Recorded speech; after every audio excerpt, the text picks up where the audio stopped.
अस्सलाम वालेकुम। आज मैं आपके साथ बहुत ही क्विक और बहुत ही ज़बरदस्त बन के तैयार हो जाने वाले ज़र्दे की रेसिपी शेयर कर रही हूँ। इसके लिए मैंने 2 कप राइस लिए थे जिनको मैंने आधे घंटे के लिए सोक कर दिया। यहाँ पे मैंने 2 लीटर पानी लिया था। जब पानी गर्म हो गया तो मैंने इसके अंदर हाफ़ टी स्पून जो है येलो फूड कलर ऐड कर दिया। अगर आप इस रेसिपी को फॉलो करते हुए ज़र्दा बनाएंगे तो आपका ज़र्दा बहुत ही अच्छा बनेगा और बिल्कुल ये ज़र्दा वैसा ही बनेगा जैसा देग का ज़र्दा होता है। जब पानी में अच्छा सा बॉईल आना शुरू हो गया तो मैंने इसके अंदर जो राइस सोक करके रखे थे वो ऐड कर दिए और इसे आपने इतनी देर तक पकाना है कि जो आपके राइस हैं वो 95% तक कुक हो जाए।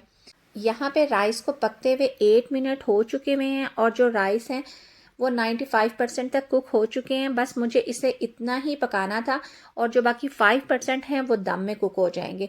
तो इस स्टेज पे आपने इनका पानी जो है वो निकाल लेना है। यहाँ पे मैंने ऑरेंज का एक छिलका ले लिया है और उसका जो वाइट पार्ट है वो मैं अलग कर रही हूँ। आपने भी इसी तरीके से करना है क्योंकि जो ये वाइट वाला पार्ट होता है ये कड़वा होता है। उसके बाद आप इसके जो हैं बारीक बारीक स्लाइसिस कर लें और बाद में हम इसे ज़र्दे में डालेंगे। इससे काफ़ी अच्छा फ्लेवर आ जाता है, लेकिन ये कम्प्लीटली ऑप्शनल है। अगर आपको पसंद है तो आप डालें, नहीं तो आप इसको स्किप कर सकते हैं। यहाँ पे मैंने देगची में आधा कप जो है वो देसी घी ऐड कर दिया। जो ही घी मेल्ट हुआ मैंने इसमें 2 कप जो है वो शुगर ऐड कर दी है। राइस भी हमने 2 ही कप लिए थे, इसलिए शुगर भी मैंने इसमें 2 ही कप ऐड की है। और यहाँ पे मैंने ऐड कर दिया इसमें क्वार्टर कप मिल्क। मिल्क के साथ आपने चीनी को इतनी देर तक पकाना है कि जो ये चीनी है वो बिल्कुल दूध के साथ डिज़ोल्व हो जाए। इसके बाद मैं इसमें ऐड कर रही हूँ 1 टीस्पून लेमन जूस। और लेमन जूस डालने से जो है ना चीनी का जो इसमें टेस्ट होता है वो बहुत ही बैलेंस हो जाता है।